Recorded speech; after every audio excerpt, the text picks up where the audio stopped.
നമസ്കാരം. 2025 പൂരാടം നക്ഷത്രക്കാർക്ക് പുതുവർഷ ഫലം എങ്ങനെയാണ് എന്ന് നമ്മൾ നോക്കാൻ പോകുന്നു. പൂരാടംകാരെ സംബന്ധിച്ചിടത്തോളം കഴിഞ്ഞ കുറെ വർഷങ്ങളായിട്ടുള്ള നല്ല നല്ല അനുഭവങ്ങൾ പോലെ ആയിരിക്കും 2025. കുറച്ച് ദോഷങ്ങളൊക്കെ കടന്നു വരുന്ന ഒരു വർഷമാണ് 2025.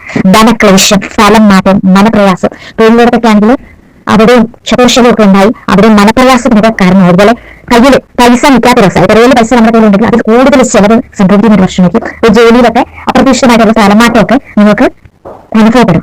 അതേപോലെ തന്നെ നമ്മൾ പാർട്ട്ണർഷിപ്പിൽ ബിസിനസ്സുകളൊക്കെ ചെയ്യുന്നുണ്ടെങ്കിൽ പറ്റിക്കപ്പെടാനുള്ള സാധ്യത കാണുന്നുണ്ട്.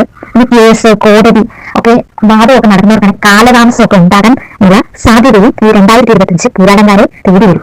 പഠനകാര്യങ്ങളൊക്കെ വിദ്യാർത്ഥികളെ സംബന്ധിച്ചിടത്തോളം നല്ല സമയം തന്നെയാണ്. അവർക്ക് കുഴപ്പമൊന്നുമില്ല, വിദ്യാഭ്യാസം ഉണ്ടായിരിക്കുമെന്നാണ് കാണാൻ സാധിച്ചത്. ആരോഗ്യ പ്രശ്നങ്ങളൊക്കെ വല്ലാതെ വളരുന്ന ഒരു സമയമാണ് പൂരാട നക്ഷത്രക്കാരെ സംബന്ധിച്ചിടത്തോളം 2025. ആരോഗ്യമൊക്കെ വളരെ നല്ലതായിരിക്കും നിങ്ങൾ ശ്രദ്ധിക്കണം കേട്ടോ. ചെറിയ എന്തെങ്കിലും അസുഖമാണ് പോലും വെച്ചോണ്ടിരിക്കാതെ സൂചികൾ എടുക്കേണ്ടത് തൊഴിലും എടുക്കേണ്ട അവസ്ഥ വരാതെ നിങ്ങൾ കറക്റ്റ് സമയത്ത് മരുന്നൊക്കെ എടുക്കണം കേട്ടോ. അതേപോലെ വിവാഹയോഗം, വിദേശവാസയോഗം ഒക്കെ നമുക്ക് കിട്ടാൻ വരെയുണ്ട്. അതായത് വിദേശത്തൊക്കെ കുറേ നാളുകളായിട്ട് പോകാൻ ആഗ്രഹിക്കുന്ന വ്യക്തികളാണ് നിങ്ങൾക്ക് വിദേശത്തൊക്കെ പോയി ജോലി ചെയ്യാൻ പറ്റും. വിവാഹമൊക്കെ നടക്കാതെ നിൽക്കുകയാണെങ്കിൽ നല്ല വിവാഹ ആലോചനകളൊക്കെ വന്നു ചെയ്യും.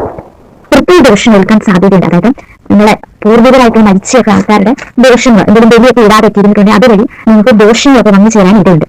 അതേപോലെ നിങ്ങൾക്ക് സ്വർണ്ണങ്ങളൊക്കെ മോഷണം പോകാനൊക്കെ സാധനങ്ങൾ, സേവിങ്സ് നിങ്ങൾ കരുതി വെച്ചിരിക്കുന്ന സാധനങ്ങളൊക്കെ പെട്ടെന്ന് ഒരു ദിവസം നഷ്ടപ്പെടാനൊക്കെ ഉള്ളൊരു അവസ്ഥ. നിങ്ങൾ പേടിക്കുന്ന പരിഹാര മാർഗങ്ങളൊക്കെ ഉണ്ടെന്ന് പറഞ്ഞുതരാം. ശിവഭഗവാന് പൂവിളക്ക്, മൃത്യുഞ്ജയ പുഷ്പാഞ്ജലി, പൂവളത്തിൽ കൊണ്ട് ആശ്രയ തീർച്ചന ദോഷങ്ങൾ തീർച്ചയായിട്ടും മാറും. പതിർവാളിയുടെ കടും പായസം കഴിക്കുന്നത് വളരെയധികം ഉത്തമമാണ്. അതേപോലെ തന്നെ കാക്കയൊക്കെ വിട്ട് വരികയാണ്, അതിനൊക്കെ നല്ലൊരു പാത്രത്തിൽ കുറച്ച് ആഹാരമൊക്കെ കൊടുക്കണം. ശനിദോഷമൊക്കെ മാറി കുറേയൊക്കെ നിങ്ങളുടെ കഷ്ടപ്പാടൊക്കെ മാറുന്നതായിട്ട് കാണുന്നു. അപ്പൊ പൂരാട നക്ഷത്രക്കാർക്കും ദോഷങ്ങളൊക്കെ മാറി നല്ലൊരു വരട്ടെ എന്ന് പ്രാർത്ഥിച്ചുകൊണ്ട് നിർത്തട്ടെ. ജ്യോതിഷ സംബന്ധമായ കൂടുതൽ അറിവുകൾ ലഭിക്കാൻ നമ്മുടെ ചാനൽ സബ്സ്ക്രൈബ് ചെയ്ത് കൂടെ മറക്കരുത്. ഓം നമഃ ശിവായ.